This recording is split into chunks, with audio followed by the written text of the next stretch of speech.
જય રાજારામ વિદ્યાર્થી મિત્રો, આજે આપણે ધોરણ 7 સામાજિક વિજ્ઞાન પ્રકરણ નંબર 7 ગુપ્ત યુગ અને અન્ય શાસકોની વાત કરતા હતા.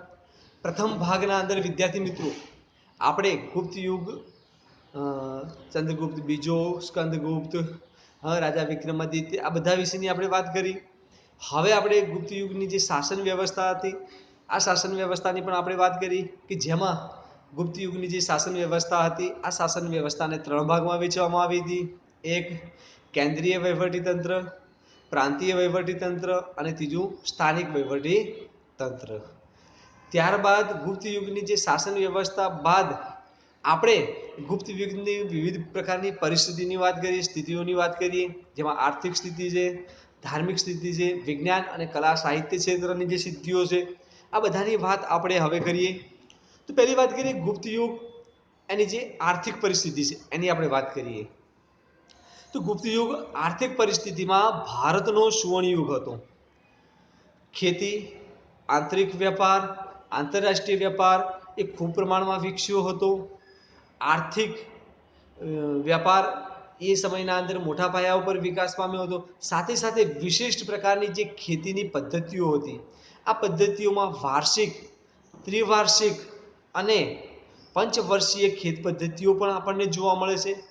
ઉપરાંત વિદ્યાર્થી મિત્રો ઉત્તર ભારતમાં ઘઉં, ચોખા, આ પ્રમાણે ગાંધાર પ્રદેશમાં શેરડી, કાશ્મીરમાં દ્રાક્ષ અને કેસર, તેમજ કામરૂપ પ્રદેશોના અંદર નારિયેળ તથા બંગાળમાં પુષ્કળ પ્રમાણમાં ચોખા થતા હતા. ગુજરાતમાં અને સિંધમાં કપાસનો પાક અને બંગાળમાં રેશમનું ઉત્પાદન પણ થતું હતું વિદ્યાર્થી મિત્રો. આમ ભારતના જે મરી મસાલા હતા, રેશમ હતા, કપાસ હતું, સૂત્ર કાપડ હતું, આ બધાનો નિકાસ એ સમયના અંદર, આ બધાનો વેપાર એ ગુપ્ત યુગની આપણે મહાન સિદ્ધિ કહેવી હોય તો આપણે કહી શકીએ. એથી તો કહેવાય છે કે ગુપ્ત યુગ એ ભારતનો સુવર્ણ યુગ કહેવાય છે. કારણ કે સોનું, ચાંદી, મરી મસાલા, ઇમારતી લાકડું, બળતણનું લાકડુંથી મોડી અને કેટલાક પ્રકારના જે પાકો હતા આ પાકો માટે વિદેશોની ધરતી ઉપર જે માંગ હતી આ માંગના કારણે આપણે ગુપ્ત યુગની આર્થિક પરિસ્થિતિને જોઈ શકીએ છીએ વિદ્યાર્થી મિત્રો. બીજું કે એ સમયની વાત કરીએ તો આંતરિક વેપાર અને આંતરરાષ્ટ્રીય વેપાર પણ એ સમયના અંદર ભારતમાં ખૂબ મોટા પાયા ઉપર વિકાસ પામ્યો હતો. એવું કહેવાય છે કે રાજા એ પોતાના કુલ ઉત્પાદનનો 6ઠ્ઠો ભાગ કર તરીકે લેતા હતા. બ્રાહ્મણો, મંદિરોને એ લોકો ભૂમિ દાનમાં આપવામાં આવતી હતી. એ સમયે બ્રાહ્મણોને તેમજ મંદિરોને ભૂમિ એટલે કે જમીન શું કરવામાં આવતી વિદ્યાર્થી મિત્રો? દાનમાં આપવામાં આવતી હતી. આંતરરાષ્ટ્રીય વેપાર એ ગુપ્ત શાસનની એક વિશેષતા હતી.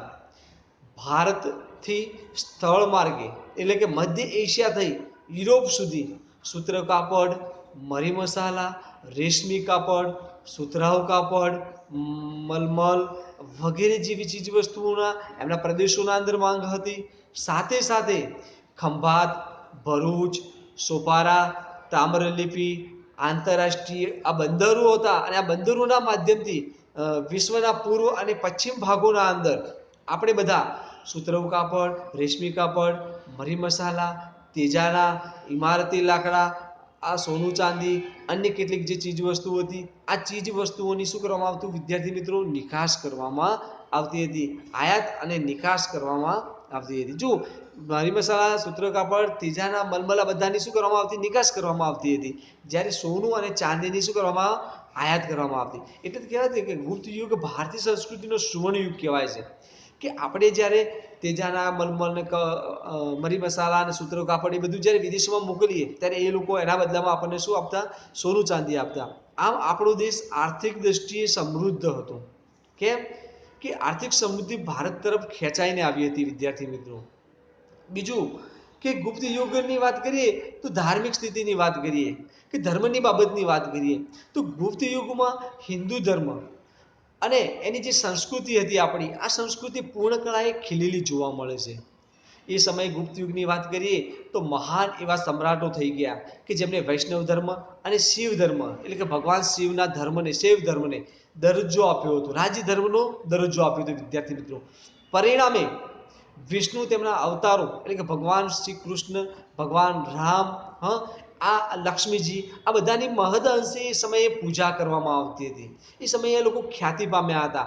આ સમયમાં રામાયણ, મહાભારત તેમજ પુરાણોનું શું થતું હતું? પુનઃસંકલન થયું હતું. શ્રીમદ ભગવદ્ ગીતા આ સમયે ખૂબ મહત્વનો ગ્રંથ બન્યો હતો.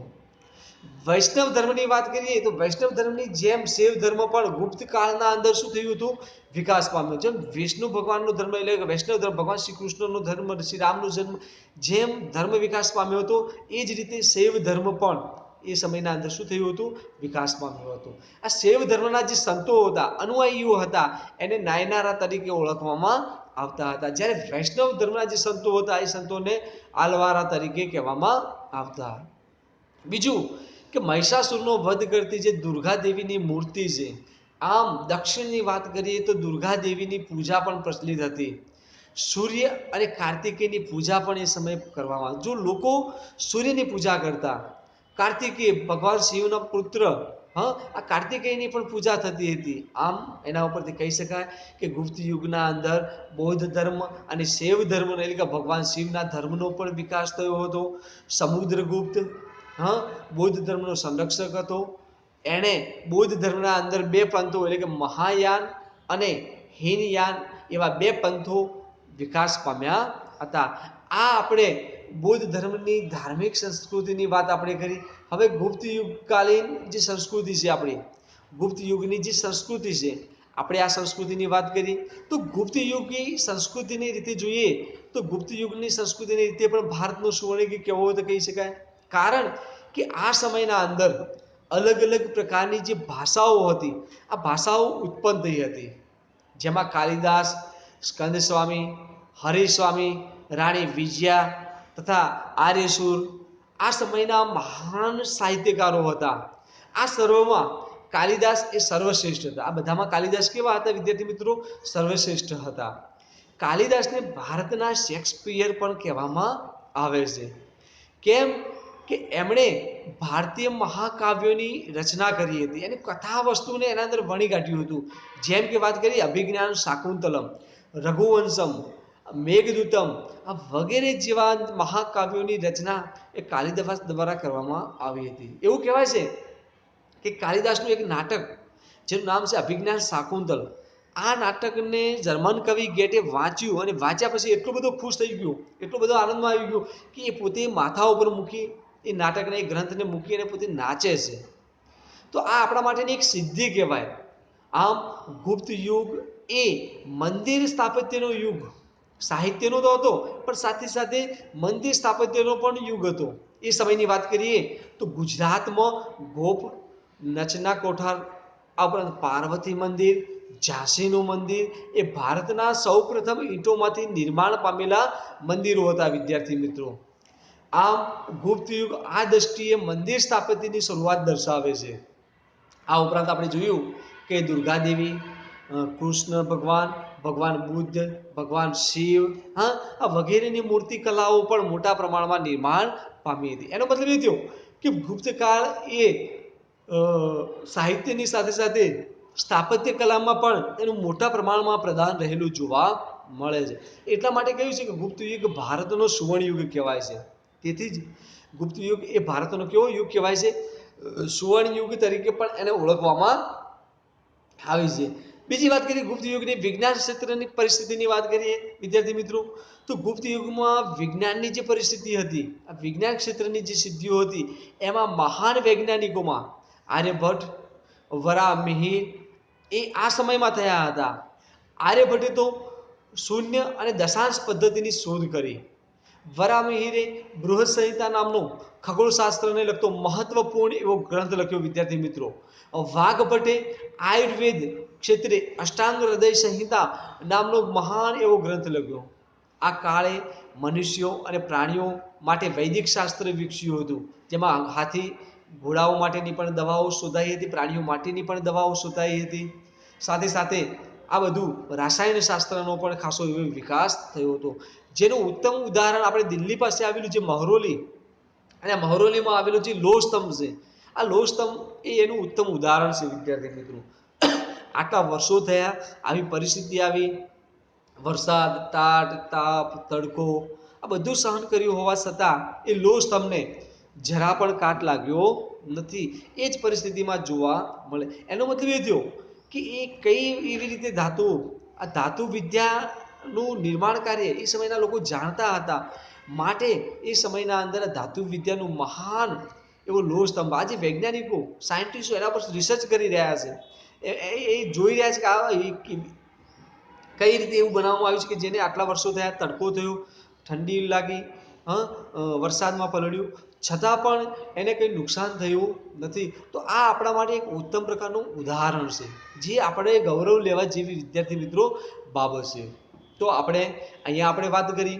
હવે આપણે સમ્રાટ હર્ષવર્ધન અને પુલકેશી બીજો, આ જે બંને મહાન એવા સમ્રાટો હતા, આ બંને મહાન સમ્રાટોની આપણે વાત કરવાની છે. જેમાં એક હતો સમ્રાટ હર્ષવર્ધન, એ ઉત્તર ભારતનો મહાન રાજા હતો, જ્યારે પુલકેશી બીજો એ દક્ષિણ ભારતમાંથી વિજય મેળવતો ઉત્તર ભારત તરફ આગળ વધતો હતો, જ્યારે પહેલો રાજા ઉત્તર ભારતથી દક્ષિણ ભારત તરફ આગળ વધતો હતો. તો આ ગુપ્ત યુગ દરમિયાન સમ્રાટ હર્ષવર્ધન અને પુલકેશી બીજો, આ બંને મહાન એવા રાજાઓ, એમના વિશેની આપણે વાત કરીએ તો પહેલી વાત કરીએ તો સમ્રાટ હર્ષવર્ધન. જો ગુપ્ત યુગ પછી પ્રાચીન ભારતમાં મહત્વપૂર્ણ રાજ્યોમાં સમ્રાટ હર્ષવર્ધનના રાજ્યની ગણના થાય છે.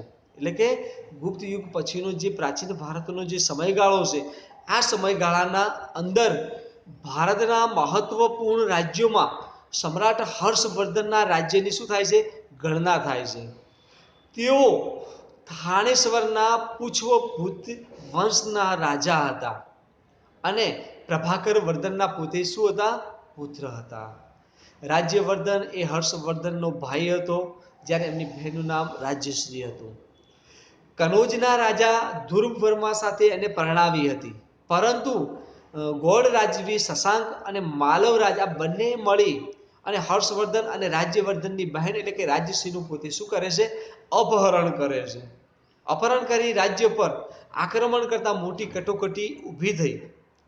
આ કટોકટીને પહોંચી વળવા માટે રાજ્યવર્ધનનું એની સામે યુદ્ધ થયું અને યુદ્ધના અંદર રાજ્યવર્ધનનું મૃત્યુ થાય છે. હવે જો વિદ્યાર્થી મિત્રો પરિસ્થિતિ કેવી આવે છે, એક સમયે પિતા એટલે કે પ્રભાકર વર્ધનનું મૃત્યુ થાય છે, પોતાની બહેનને છોડાવતા એટલે કે રાજ્યવર્ધન પોતે મૃત્યુ પામે છે, અને એવા કટોકટી અને કપરા સમયના અંદર નાની વયે સમ્રાટ હર્ષવર્ધન એ થાનેશ્વરની ગાદી ઉપર આવે છે. થાનેશ્વરની ગાદી ઉપર આવતા સમ્રાટ હર્ષવર્ધન આવી કટોકટી એટલે કે ઈસવીસન 606માં સમ્રાટ હર્ષવર્ધન રાજ્યારોહણ કર્યું અને તેને રાજ્યશ્રીને બચાવી. એટલું જ નહીં, પરંતુ રાજ્યશ્રીનું જે રાજ્ય હતું કનોજ અને થાનેશ્વર, એ બંને રાજ્યો ઉપર પોતાનું શાસન એ પોતે શરૂ કરે છે. જો સમ્રાટ હર્ષવર્ધન થાનેશ્વરની ગાદી ઉપર આવ્યા બાદ એની બહેનનું જે શાસન હતું કનોજ અને થાનેશ્વર, આ બંને રાજ્યોને પોતે સારી રીતે નિભાવવાનું શરૂ કરે છે. બીજી વાત કરીએ તો કનોજનું જે શાસન હતું, હર્ષવર્ધનના સમયની વાત કરીએ તો હર્ષવર્ધન પ્રાચીન ભારતનો છેલ્લો સમ્રાટ હતો. હર્ષવર્ધન એ પ્રાચીન ભારતનો કેવો સમ્રાટ હતો વિદ્યાર્થી મિત્રો? છેલ્લો મહાન સમ્રાટ હતો.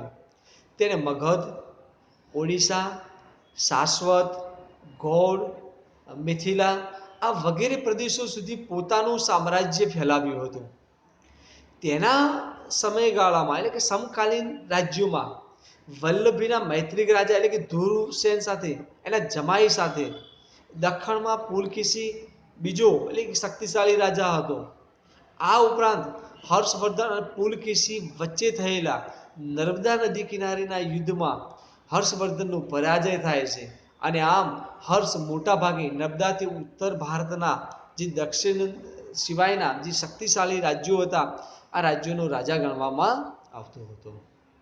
તો હર્ષવર્ધન એ ઉત્તર ભારતના રાજ્યો જીતતો જીતતો દક્ષિણ ભારત તરફ આગળ વધતો હતો, જ્યારે દક્ષિણ ભારતમાંથી પુલકેશી બીજો રાજ્યો જીતતા જીતતા એ પોતે ઉત્તર ભારત તરફ આગળ વધતો હતો. પરંતુ આ બંને રાજાઓની ગુજરાતના જે નર્મદા નદી વિસ્તારનો જે પ્રદેશ છે, નદીના કિનારાના જે પ્રદેશની અંદર બંને સામસામે યુદ્ધ થાય છે અને આ યુદ્ધમાં સમ્રાટ હર્ષવર્ધનની હાર થાય છે.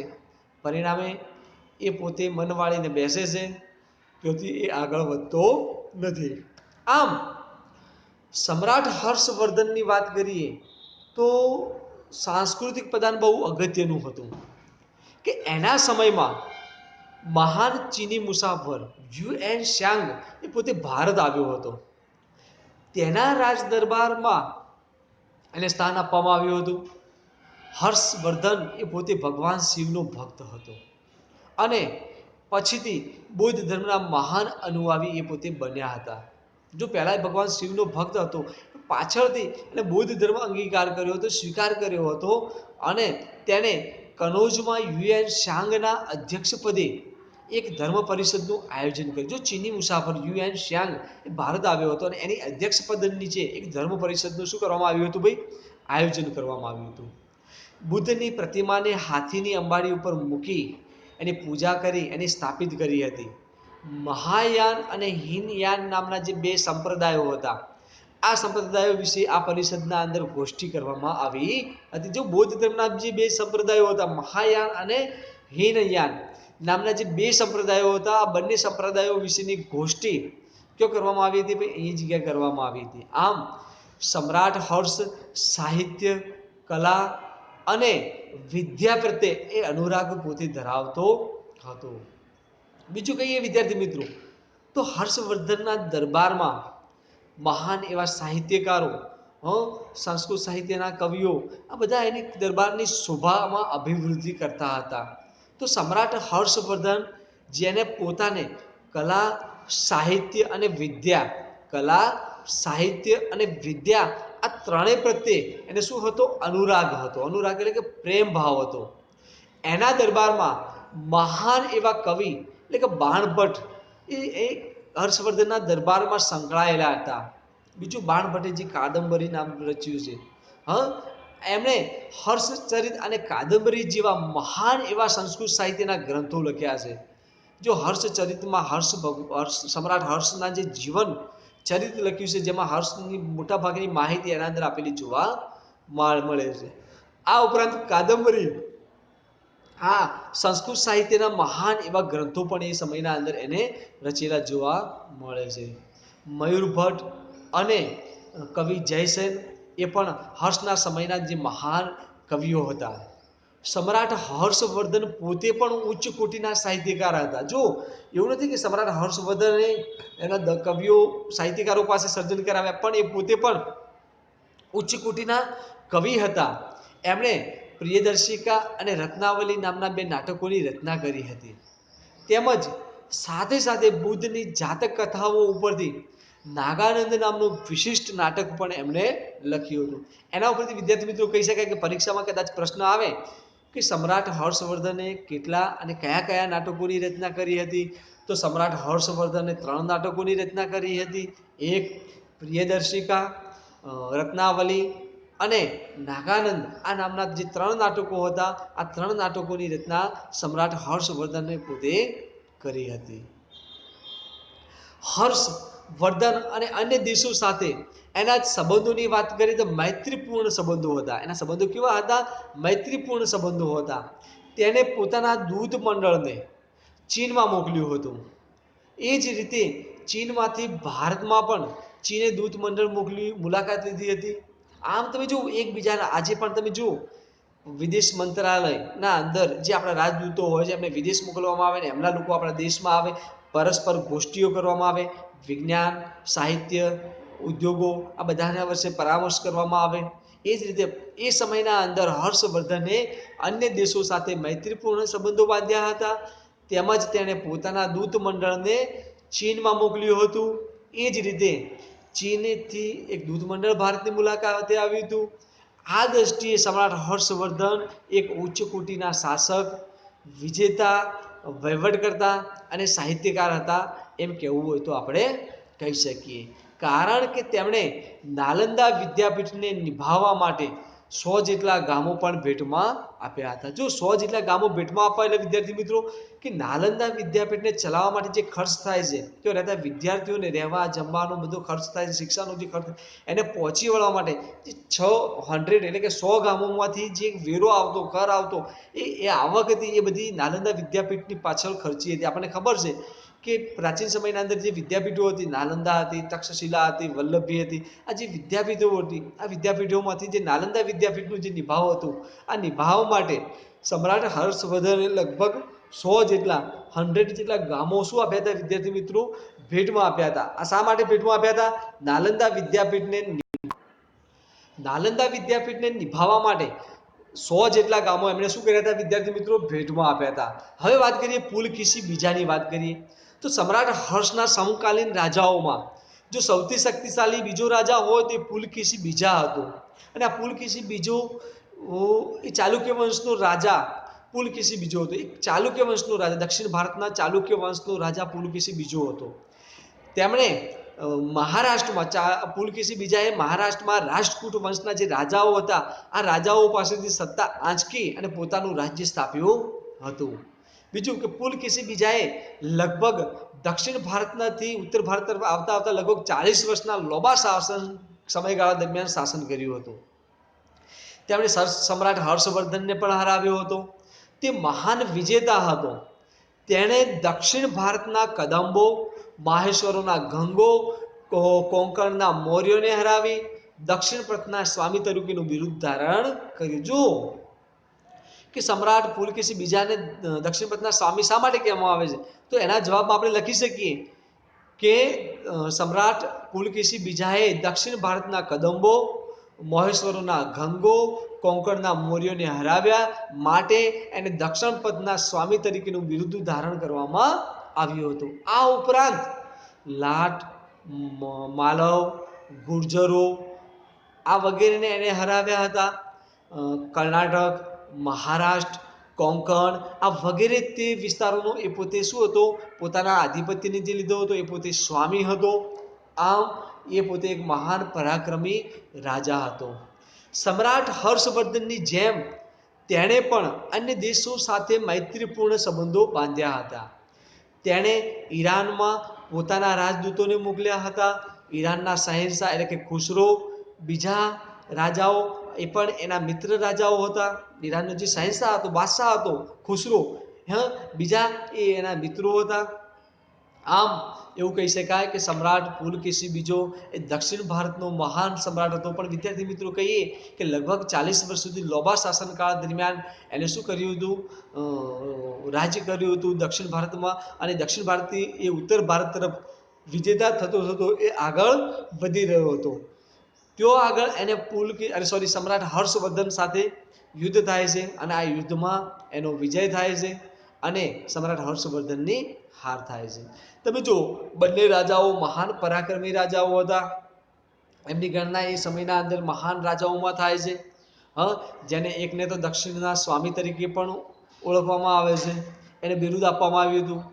જેમ હર્ષે ચીની મુસાફરો અને યુએન શાંગ અને બીજા કેટલાક લોકો સાથે આડોશ પડોશના જે દેશો હતા, રાજ્યો પ્રદેશો હતા, એની સાથે મૈત્રી સંબંધો જાળવી રાખ્યા હતા, એમ પુલકેશી બીજાએ પણ પોતાના પાડોશી દેશો સાથેના મિત્ર સંબંધો જાળવી રાખ્યા હતા.